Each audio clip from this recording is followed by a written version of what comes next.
Call your ugly wife who makes $20,000 a year. Due to the global pandemic, this reunion was the first one since we graduated from high school. The last time I saw everyone was 25 years ago. Although everyone seemed to have grown up, the inner self of this man named Greg hasn't matured at all. Greg and people around him are also relentlessly taunting me to call my wife. Honestly, I didn't want to introduce them to her, but I couldn't just ignore the insults. All right, I'll give her a call. Right after ending the call, a shiny black luxury car pulled up in front of the venue. Sorry for the wait. I will not make a contract on the drama with you, okay? Huh. The person who stepped out of the car was none other than the famous actress, Emily. My name is Kevin Taylor, and I'm 43 years old. After losing my parents in an accident as a child, I was raised by my grandparents. I wanted to repay them in some way, so after graduating high school, I chose to enter the workforce. I got married when I was 40, but soon after, my grandparents also passed away. They often expressed concern about me staying single forever. Now, I believe they are watching over me peacefully from above with my parents. Kevin, could you check this out, please? That was a colleague from my workplace calling out to me. I've been working at a construction company for a long time, now in the role of a site supervisor. Sure, I'm on my way. Currently, we are building a large shopping mall, and I often come home late at night. Although we finish the physical labor before dark to avoid dangers, I still have paperwork to deal with afterward. My wife, Emily, supports me through all this. Despite her own busy schedule, she always takes care of me. Welcome home. I finished early today, so I prepared dinner. Oh, looks delicious. Let's eat. Emily's cooking is so good that it's not an exaggeration to say it captured my heart the moment I first tasted it. Even though she is at the peak of her career, and it's a challenging time for her, she still finds time to cook my favorite dishes. Oh, right. Here, take this. Looks like an invitation to a reunion. The invitation was printed on a beautiful white envelope. Looking at it, I let out a sigh. A high school reunion, huh? Honestly, I'm not really up for it. I've got work, so I'll pass. For most people, maybe high school memories might be filled with youthful adventures. However, for me, those memories aren't particularly fond. Everyone's an adult now, right? And I haven't heard any bad rumors about that person. Sometimes, even if you didn't get along in the past, meeting as adults can be surprisingly harmonious. Why not give it a try? No pressure, though. Actually, Emily knows the person I don't want to meet through work, and they're scheduled to work together in a few months. Of course, they don't know that Emily's husband is me. Or rather, only a few people in the world know who Emily married to. I've announced that I got married, but only a few people know it's Emily. Well, I guess so. There are some guys I'd like to catch up with, so all right, I'll go. I marked my attendance and started enjoying my favorite dishes laid out in front of me. Emily quickly finished her meal and headed to the bedroom as she is having an early morning tomorrow. Left alone, I drank some whiskey and reminisced about the past. Back in high school, my grandmother used to pack my lunchbox every day. We weren't wealthy, so the contents were never lavish. An omelet with boiled vegetables and stewed beans. Sometimes there were sausages, and I would silently cheer inside. My classmates brought lunchboxes packed with appetizing items like hamburgers or fried chickens. Some guys even enjoyed lunch meals right from the cafeteria. but I always loved the lunchbox my grandma made with all her love. Yuck. I thought something stank. It's your lunch, isn't it? Pinching his nose. That was Greg who blurted out those words. He was the kind of guy who would be at the top of the school social hierarchy. His comment drew his friends closer to my desk. Peering into my open lunchbox, Hey, there are pickles in here. This must be what's causing the smell. The other side dishes look pretty bad too, huh? Well, can't help it. He's got no parents, right? Ha. they laughed out loud at such heartless words. Other classmates turned a blind eye, perhaps not wanting to become the next target, except for one. Knock it off, guys. Kevin's grandma is an awesome cook. Try a bite before you complain. As he said this, John casually tossed a piece of omelet from my lunchbox into his mouth. He is my best friend. Hey, John. That was my omelet. It had cheese in it today, and I was looking forward to it. Usually, it's just a simple omelet, but sometimes it has fillings, which I also look forward to. The lunchbox isn't very large, and it only contains 2 sides. John ate one, meaning one of my precious sides was gone. Huh? Oh, sorry. I'll treat you to a drink later to make up for it. While everyone else pretended not to see, John was always there to stand up for me. Because of him, I could face going to school every day, even with guys like Greg and his friends. You really eat that stuff your grandma makes, huh? No way I could do that. What? That's rude. Greg and his friends were clearly unamused and left the classroom with wallets in hand. John looked like he wanted to go after them, but I stopped him. Thanks, John. Let's just eat, okay? I'm not good at talking back, so it's enough for me that John gets mad on my behalf. John showed a bit of irritation, but then began eagerly eating his own lunch. Wow, what's this? One day, as usual, I went to school and opened my locker to get my textbooks. What I saw were my textbooks covered in graffiti. They were now colored in. Good morning. What happened here? They did this again. The deliberately tainted appearance was evident. John was convinced that Greg and his friends were undoubtedly the culprits. I thought so too, but there was no proof that they had done it. John was furious and headed to the classroom, and I quickly followed. Hey, Greg, cut it out. What's your problem with Kevin? What did he ever do to you? John burst through the door and yelled loud enough for the whole classroom to hear. Classmates turned to look, wondering what was going on. I had no spare textbooks, so I had no choice but to bring the colorful ones into the classroom. Haha. What? Did you spill paint or something? What are you, a kindergartner? Don't mess around. It was you, wasn't it? Do you have any proof that Greg did it? Accusing someone without evidence is just ridiculous, isn't it? It was clear they were the culprits. The classmates must have thought so too. But as Greg's friend said, there was no proof. Just when a fight seemed imminent, the bell rang as if to remind us to calm down. Let it go. It's true there's no proof. Besides, they're still usable, right? What? It's because you're always so laid back that we keep getting targeted.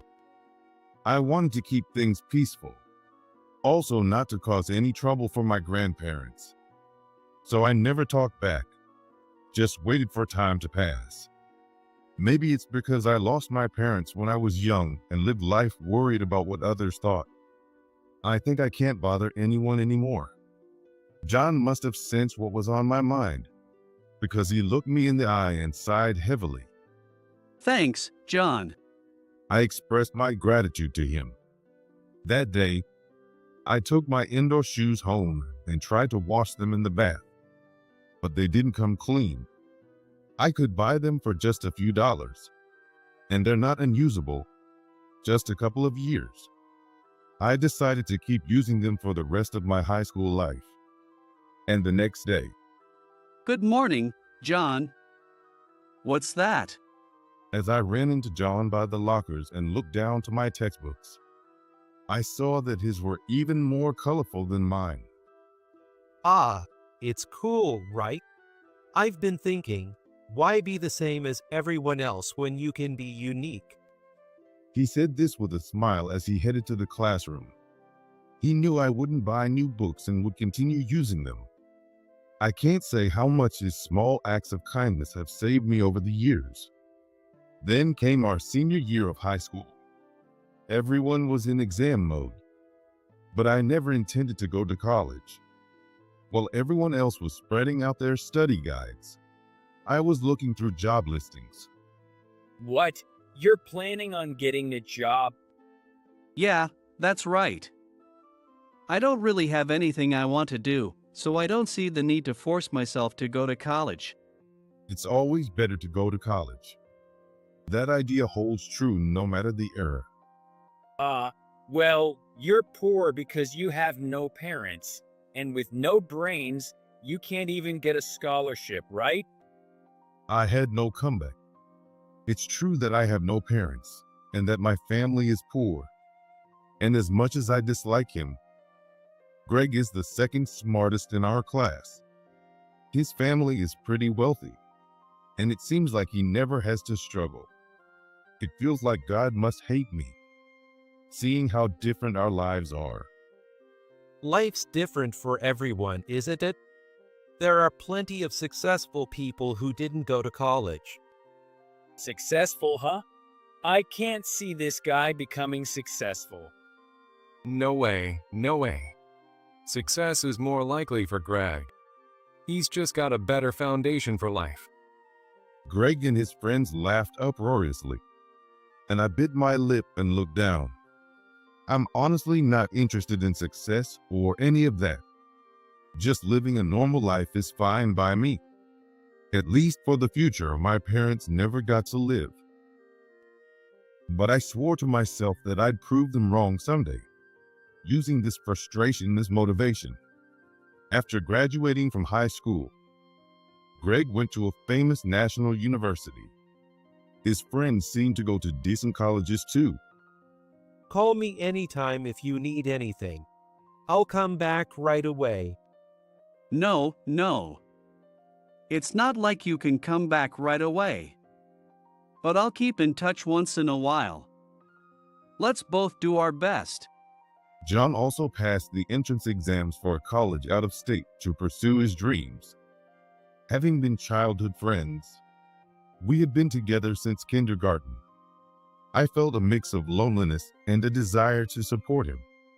At the station, as the two men hugged, passersby looked on curiously. I got a job at a construction company within biking distance from my home. The colleague there taught me kindly and strictly, as I knew nothing about the left or right. Honestly, I was initially too skinny for this job in construction. But over the years, I packed on muscle, and kids even started calling me the big brother because of my muscles. Of course, it wasn't just my appearance that improved, but my work skills did too. I didn't have any certifications when I started, but I learned on the job with the support of my colleagues. Even without going to college or trade school, there are many qualifications you can get just through years of practical experience. Then, at the age of 30, I reached a major turning point in my life. I was headhunted by a major construction firm, Wilson Group. At that time, I was focusing on design, working on everything from small buildings to large commercial facilities. In the industry, the truly skilled become well known, and I was one of them. I was quite surprised when the president of Wilson Group impressed by one of my buildings, personally came to discuss opportunities with me. I could grow so much thanks to the support of my colleagues and the company that hired me straight out of high school. I always thought I would keep working there, but everyone encouraged me to take this new chance. It's an opportunity to improve your skills even further. You've got to take it. So, I ended up switching to my current job at Wilson Group. That's where I met Emily, who would later become my wife. Whoops, it's getting late. I have work tomorrow. Better get to sleep. As I reminisced, I realized it was almost midnight. I quickly took a shower and then joined Emily in bed. The day of the reunion arrived, a mix of anxiety and anticipation. I'm home. Oh, you're going to the reunion now? Take care and have fun. As I was about to leave home, Emily, who had just finished work, returned home. Welcome back. Maybe I should have canceled knowing you'd be home early.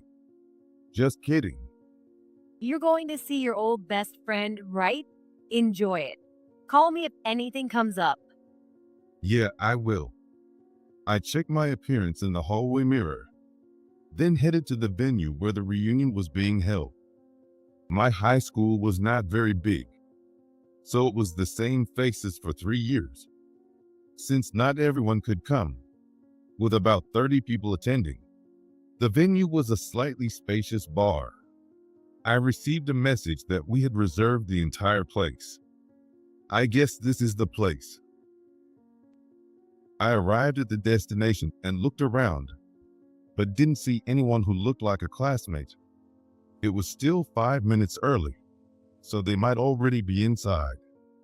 John had messaged that he'd be a little late, so I took a deep breath and opened the door. Welcome. A few people inside turned to look my way. I recognized the faces, feeling nostalgic. Is that you, Kevin? One by one, people cautiously approached to greet me. Yeah, long time no see.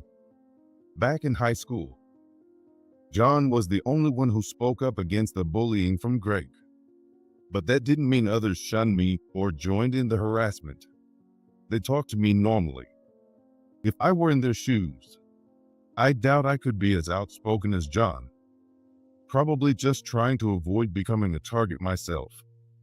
That's why I don't harbor any feelings of hatred or resentment towards them. Sorry, I couldn't be there for you. Some whispered such words to me, while being careful not to let Greg hear. Just hearing that lightened my heart. As we shared old stories, raucous laughter came from the back of the bar. I could tell it was Greg and his friends, just by their voices. Fortunately, or unfortunately, they hadn't yet noticed me. Emily had said that perhaps now that we were adults, old grudges might be resolved, but it seemed they hadn't changed a bit. Worried about being teased like in the old days, I decided to keep my distance from Greg and his friends. Since it wasn't a full class reunion, there were no formal greetings, just a casual get-together with old friends. Everyone was enjoying catching up with those they used to be close to. Then, about 10 minutes later, one man entered the bar.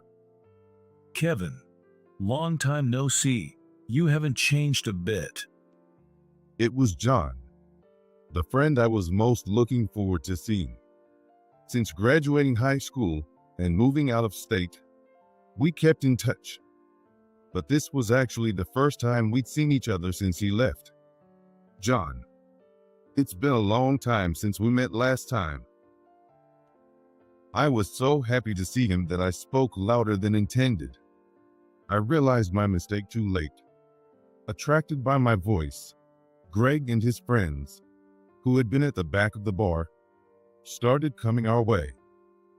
What's this? John and Kevin, is it? Still looking as unlucky as ever, huh? Well, at 43, It's like I still have a trauma around him. Something about his presence just leaves me lost for words. Let me guess, you're not doing any real job, right? I heard someone saw a guy who looked like you coming out of a construction site. One of Greg's friends mocked me. He was probably referring to the large shopping mall I was currently working on. As a site supervisor, it's perfectly normal for me to be there. Seriously? Some temporary job, huh? Looks like Greg's the only successful one after all. But then again, we never had high hopes for you. You guys still talking like children? Haven't grown up at all, have you? John always stood up for me. It's true that there are day laborers and temps at construction sites. They're essential for the work to progress, and I can't stand anyone belittling them. Day laborer or temp, they're working hard. I don't see anything wrong with that. Without them, the site wouldn't function. What's that? Acting all high and mighty. You're just a construction worker, nothing more. The pleasant atmosphere of the reunion soured. Some people came here today, and I don't want to argue with them anymore. I know that if I walk away, Greg won't bother chasing after me. I reached out for the half-finished glass on the table in front of me. Just as I was about to leave the scene, that moment came. Hey, you have a ring on your finger. You're married? The simple wedding ring on my left ring finger caught their attention as I reached for the glass. One of Greg's friends immediately changed the subject. You are so annoying, but I bet your wife isn't anything special, being a day laborer's spouse. Exactly. Does your wife makes like $20,000 a year? That's still more than you, right? Man, you're really pathetic. What? What are you talking about? His wife is. I tried to stop John from speaking further by covering his mouth. He apologized with a gesture and closed his mouth. What? Go on, say it. Are you too embarrassed to reveal it? Must be.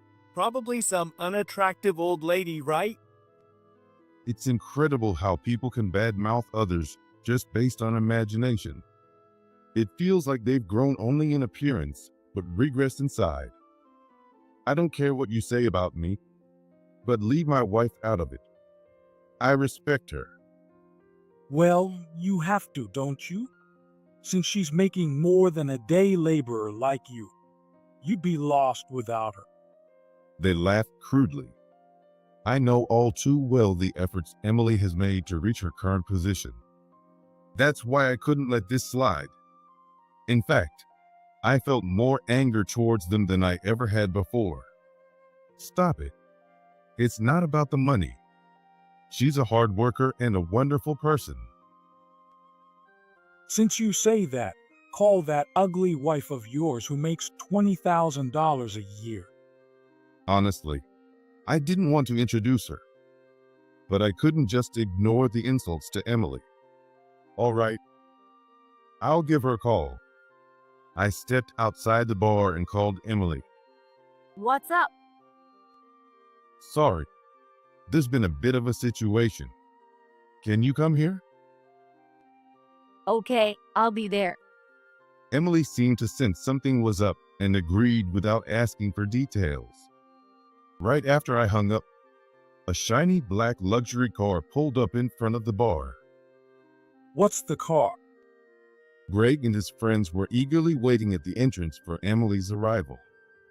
John and I stood a step back. I walked up to the luxury car that had just pulled up. I opened the backseat door gently and offered my hand. Sorry for the wait. I will not make a contract on the drama with you, okay? The person who took my hand and stepped out was Emily, a well-known actress. She wasn't disguised with sunglasses or a hat, and passersby were sneakily glancing over. It was getting dark, so while it wasn't clear exactly who she was, It was obvious she wasn't just anyone from the car she stepped out of. I didn't want to create a scene in front of the bar, so Greg stunned, and I led Emily inside. The sound of the door opening made several classmates turn around. What? Surprised gasps filled the bar. One by one, classmates turned to look, and cheers loud enough to be screams filled the place. And no wonder. Emily is such a big star that there's hardly anyone in this who doesn't know her. She truly is a celebrity of the moment. Finally coming to his senses, Greg and his friends entered the noisy bar. What? Why is Emily here?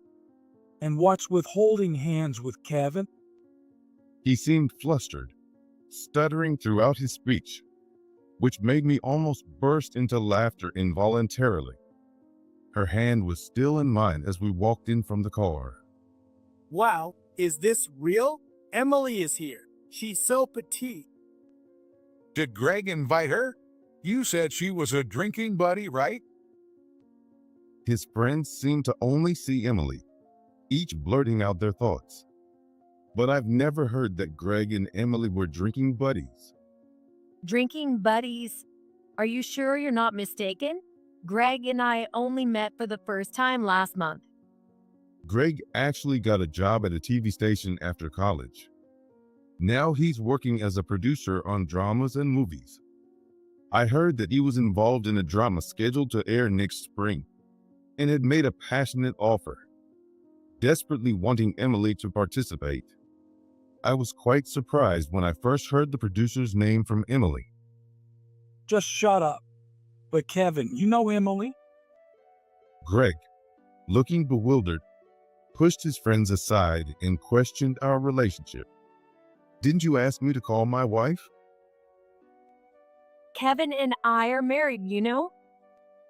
Emily answered nonchalantly. I've always felt somewhat inferior about the mismatch between a major actress and a regular guy like me, so I'd been reluctant to talk about it. But Emily seemed not to care about such things. Are you two married? As in husband and wife? Overwhelmed by the shock, Greg couldn't think straight and kept repeating the word married incessantly. It was almost comical, like a broken toy. Nice to meet you. I'm John. I've heard about you from Kevin from time to time. Never thought I'd get to meet you in person. Worth the trip back from far away. As everyone realized we were married and the room buzzed even more, John cleverly introduced himself to Emily. Since Emily and I hadn't had a wedding due to our busy schedules, this was the first time they were meeting. Oh, so you're John. I've heard a lot about you.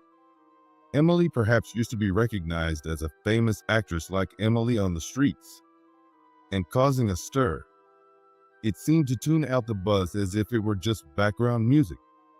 Watching my beloved wife and best friend talking like this made me feel incredibly happy. There was a warm atmosphere around us three, but Greg, as expected, shattered it. Wait. I knew Emily married a regular guy, but Kevin? Why would a major actress marry a day laborer? How can someone lowly like you be a match for a major actress? Someone like Greg, who's in charge, would be more fitting for her. Mismatched. I understand that better than anyone else. I never even imagined I'd end up marrying Emily. Day laborer? Kevin, you're working as a temp? No, that's not it. Greg heard someone saw me coming out of a construction site. Well, Kevin is a site supervisor, so it's normal for him to be at construction sites. And I don't appreciate your condescending remarks about temps. Emily shares my mindset and values all workers. She understands that if even one person is missing, the whole operation suffers. And this is the same for any industry. Site supervisor. Ha! You must be joking. You're tricking Emily. Kevin grew up in a poor family without parents. How could he handle such a significant job? You really don't know anything to mock Kevin like that. He works for the Wilson Group. You've heard of them, haven't you?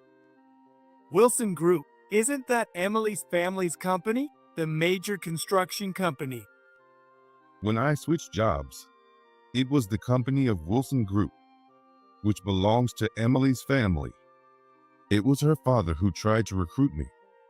Emily was 20 when we first met, and 10 years younger than me. Her father was worried about his daughter, who was struggling to make it as an actress. Having attended acting school from a young age, she didn't have any qualifications that would help in a regular job. If she didn't make it, what would become of her life? He had never heard any rumors about her dating anyone because she was so focused on her career. When I was 30 and still single, he asked me to meet Emily. He hoped that if she did marry, her husband would eventually take over the business. He told me later that he thought if anyone could be trusted with his daughter and the company, it was me, whom he had personally scouted. Despite our age difference, neither of us thought it would work out. And initially, our relationship didn't progress to dating. However, Emily found that spending time with me was a break from her work-focused life. Perhaps the weight was lifted from her shoulders because a naturalness appeared in her acting. Although she was in a supporting role, she began appearing in well-known dramas. Meanwhile, I found great comfort in our times together. After work, I'd go home, and the next day it was back to work again, with weekends spent visiting my grandparents at their care facility. My repetitive daily life was brightened by her presence. Eventually, we naturally drew closer and began dating. And when Emily turned 30, we got married. Why would Kevin be with such a big company and married to Emily from Wilson Group? What kind of dirty tricks did you use, huh? Don't you know that famous large shopping mall in the neighboring state was designed by Kevin? He's designed buildings all over the place. Her father scouted him because he believed in his potential. Greg was mistaken about everything. I'm not a day laborer, but a site supervisor, and my income is above average for my age group. And my wife, Emily, isn't just a famous actress earning a mere $20,000 a year. You're kidding. You are a successor to a major company and married to a famous actress. As a producer, Greg had always felt he was more successful than anyone else. Of course, I recognized the effort it took to get there. Despite believing he was superior to everyone else, Greg must feel defeated knowing that someone like me, a high school graduate with no particular talents, is now the successor to a major company. Moreover, the fact that my wife is a celebrity known all across America probably adds to his sense of defeat. Honestly, after all the harassment I've endured, I'm enjoying this moment.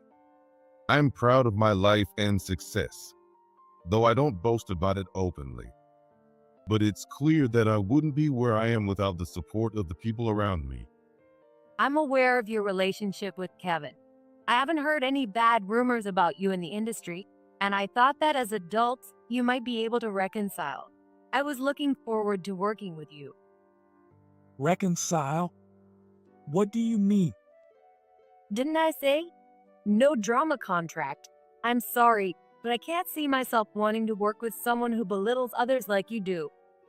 Emily was set to play the heroine in a hugely popular novel series soon. The original character's appearance and aura match Emily perfectly, which I can see too.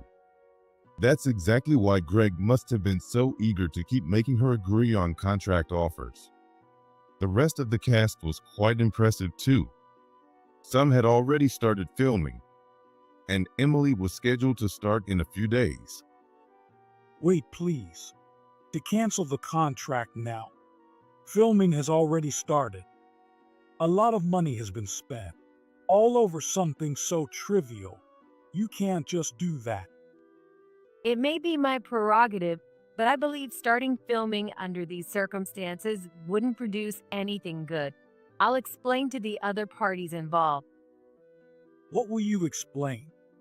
You are going to tell them you don't like me? That won't fly. You're just going to tarnish your own reputation. If there had been some scandal, it would make sense for things to be called off. But Greg hadn't done anything impactful enough to cause a major issue. It was just a minor squabble with a classmate. Even if he tried to prove it, there was no evidence. Perhaps. But what about this? As she spoke, Emily pulled a rectangular black object from her bag. What? Is that a voice recorder? Emily pressed play, and the conversations from when they entered the restaurant began to play back. So, what is this supposed to mean? You think you can trap me with this? I'm known as a skilled producer in the industry who has created numerous hit projects. A minor squabble like this won't affect me. You're right. But this should be enough to prove your true character. Let's go, Kevin. There's no point in staying here any longer. As Emily pulled my hand, I asked her to wait and turned back to Greg. I've always thought you were exceptional, even from our school days. And you still are. But don't you think you've become a bit arrogant? Where you are now is thanks to the help of those around you, right? You're lacking gratitude. Without it, when times get tough, you'll find yourself alone. Don't be ridiculous, Kevin. How dare you? I'm the one who should be receiving gratitude. Emily, you'll regret this. I don't care anymore. Think of your acting career as over. With those loser-like words behind us, we left the restaurant. Are you sure it's okay? If he targets you, could that be bad? It's just a rumor on the internet, but I remember seeing an article about it at some point. The article mentioned that if you're disliked by a well-known and skilled producer, you could get blacklisted. The source was unknown, and the truth unclear. But if she was marked by those in power, she would get treated poorly in any workplace. It shouldn't happen, but such stories are all too common. Nowadays, such pressures could escalate into social issues. So I believe it's not as prevalent as it used to be. It's okay. Even if I get blacklisted, I'll make a comeback for sure. After all, it all comes down to real talent. Whether starting from scratch or from a deficit, I won't give up. I'm not so scared of falling that I behave unethically just to keep working. Haha, you're as cool as ever. The next day, Emily reported the incident to her manager. Given her loss of motivation, it was clear the shooting wouldn't go well. Emily quickly finished her meal and headed to the bedroom as she is having an early morning tomorrow. What an unreasonable demand. That was the initial reaction. Likely because she was a top actress, and they thought she was getting too big for her boots. However, the voice recorder proved useful, and Greg was soon called in for a discussion. What can I say? It's like, the old school vibe, right? Greg tried to navigate his way out of the crisis with excuses, but things didn't go well, heading instead in a worse direction. Actually, we've been getting reports about your behavior from several women. I thought it was some kind of joke, but it seems we need to investigate this seriously. What reports are those? You know better than anyone what I'm talking about. That's enough for today. We'll respect Ms. Wilson's stance on this matter. You'll handle the aftermath, of course. You're in charge after all. Perhaps realizing something, Greg's face turned pale, a sheen of sweat visible on his forehead. Just because she's a major actress, you think this kind of behavior is acceptable? The shooting has already started. Do you realize how many people you're inconveniencing? It's not Emily who's causing the inconvenience, Greg. It's you. Now back off. Greg was yelled at loudly, flinched, and helplessly kicked out. After that, interviews were conducted with all female employees. Greg had been using his position to make advances on the women. If you go against me, you'll lose your job. I'll improve your conditions if you comply. He threatened them, and at times tried to bribe them. For the rookie assistants, there was no way they could defy such words from their boss. The whole scandal quickly spread across the industry and even made the news. The more famous you are, the faster you fall from grace over any small flaw. Of course, the drama was canceled, and this caused significant inconvenience to many. The penalties for breaking the contract and compensation claims for emotional distress from the female employees turned into a nightmare. Greg was demoted to an assistant and later resigned because he couldn't stand the scrutiny. He sought help from his parents, but they dismissed him, saying, "You're an adult. Handle it." It's unclear where or how he's living now. But one thing is certain. He can no longer return to a normal life. About that drama, they decided to change the producer and go ahead with it. Emily excitedly told me that the drama was rescheduled and shooting would start again soon. Being a huge fan of the original draft herself, she was quite thrilled. Meanwhile, my construction projects are progressing smoothly, and it's scheduled to be completed next year. I'm looking forward to it. I'll be the first to visit with my wife and kid. John now has a family and a young child. As he left at the station, he said this and waved goodbye with a big gesture. The facility I designed will be filled with people's smiles. There's no other job as fulfilling as this. Though I'll eventually become the company president, I want to live without becoming arrogant like Greg. Always remembering to be grateful, because no one can live entirely on their own.